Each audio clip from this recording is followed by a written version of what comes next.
दुर्गा परसाई आज छोड्दै गत चैत्र काठमाडौँको तीनकुनेमा भएको घटनालाई लिएर पक्राउ परेका व्यवसायी दुर्गा परसाईलाई थुनछेक बहसका लागि जिल्ला अदालत काठमाडौँमा उपस्थित गराएको छ। गत चैत्र 15 गते तीनकुनेमा आयोजित प्रदर्शनका क्रममा भएको झडपपछि राजद्रोह, आपराधिक उपद्रव, संगठित अपराध लगायतका गम्भीर आरोपमा मुद्दा दायर भएको छ। परसाईलाई थुनछेक बहसका लागि अदालत लैजाँदा उनका समर्थकहरू अदालत परिसर भित्र पुगेका थिए। परसाई छुट्छन् कि भनेर उनका समर्थकहरू अदालतको वरिपरि भेला भएर बसेका छन्।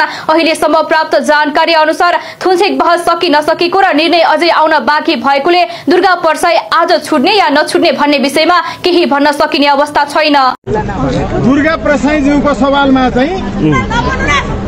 परसाईज्यूको सवालमा अदालतले उहाँलाई क्यान्सरको हस्पिटलमा उपचार गर्ने गरिकन उहाँलाई उपचारको व्यवस्था मिलाउनु भनेको छ। एक नम्बर। तर उहाँलाई उपचारको व्यवस्था गर्नु भने पनि पूर्वपक्षका लागि चाहिँ भनेको छ।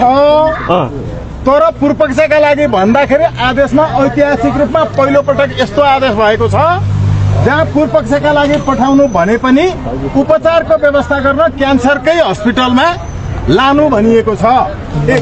सम्भव भएसम्म अहिले त्यस्तो भित्र पत्र पनि तयार हुँदैछ र अझै पनि भित्र सबै साथीहरूको पत्रहरू तयार हुनका लागि निकै लामो समय लाग्छ, धेरैजनाको पत्र बुझिसकेपछि।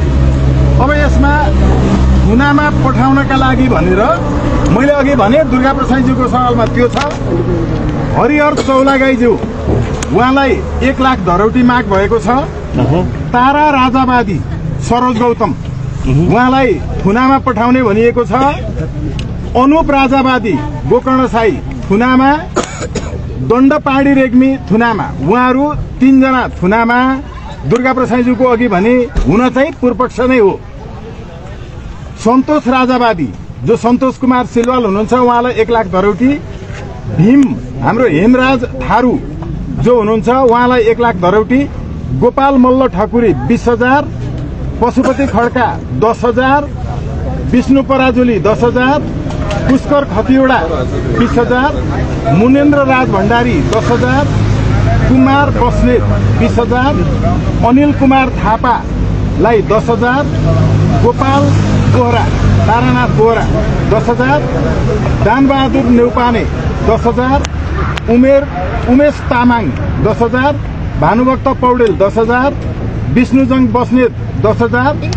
त्यसै गरी विष्णुजङ बस्नेतको चाहिँ 1 लाख हो है।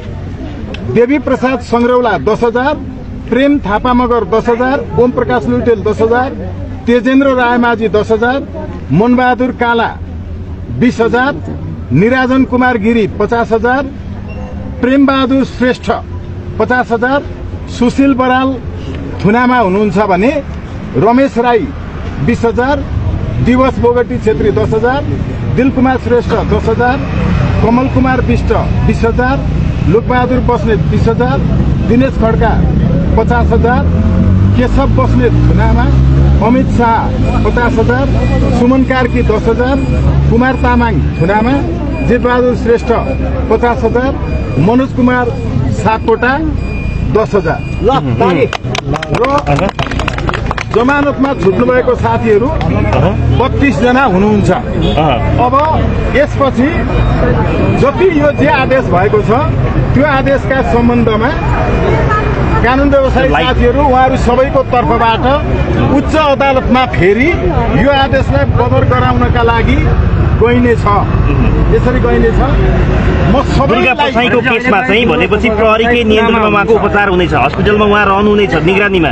हस्पिटलमा हुने सबै अनुसन्धानको क्रममा वा पूर्वपक्षमा पठाइएकाहरू सबैको प्रहरीकै निगरानीमै हुन्छ। त्यो कानुनी व्यवस्था नै हो। म फेरि पनि सबै साथीहरूलाई यो आदेशलाई सम्मान गर्न, आदेशलाई संयमतापूर्वक कानुन बमोजिम चुनौती दिन